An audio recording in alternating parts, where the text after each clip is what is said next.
Think beyond a degree. Build real impact. Shape your future with an MBA. From IILM University. Live in को लेकर Allahabad high court ने बड़ा फैसला सुनाया है। इलाहाबाद हाईकोर्ट ने एक आदेश में कहा है कि पश्चिमी विचारों और लिव इन रिलेशनशिप की अवधारणा के प्रभाव में युवाओं में विवाह के बिना साथ रहने की प्रवृत्ति बढ़ रही है और जब ऐसे संबंध टूटते हैं तो एफआईआर दर्ज की जाती है। इलाहाबाद हाईकोर्ट ने एक आदेश में कहा कि पश्चिमी विचारों और लिव इन रिलेशनशिप की अवधारणा के प्रभाव में लगातार युवा बिना विवाह के रहने की प्रवृत्ति उनमें बढ़ती जा रही है और जब ये संबंध टूटते हैं तो एफआईआर दर्ज की जाती है और मामला कोर्ट तक आता है। कोर्ट ने कहा कि कानून महिलाओं के पक्ष में है, इसीलिए पुरुषों को उन कानूनों के आधार पर दोषी ठहराया जाता है जो उस समय बनाए गए थे जब लिव इन रिलेशनशिप की अवधारणा अस्तित्व में ही नहीं थी।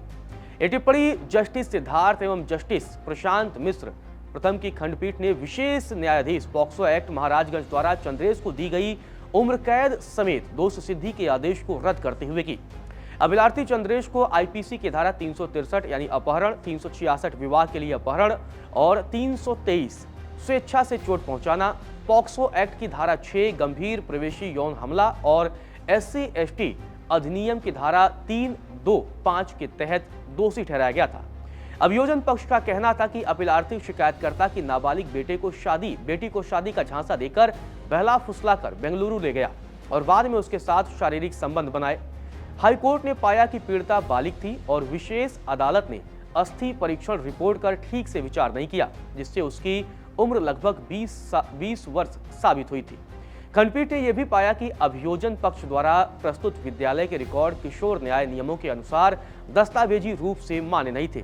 मां द्वारा बताई गई पीड़िता की उम्र में विसंगतियों की ओर भी ध्यान दिलाया गया। गौरतलब है कि एफआईआर में मां ने उम्र 18.5 साल बताई थी। खंडपीठ ने पीड़िता के आचरण को भी ध्यान में रखा क्योंकि उसने अपने बयान में स्वीकारा था कि वह स्वेच्छा से घर छोड़कर अभिलाषी के साथ गोरखपुर और फिर बेंगलुरु गई थी। सरकारी बस और ट्रेन से यात्रा करने के बावजूद उसने किसी भी समय कोई आपत्ति नहीं जताई।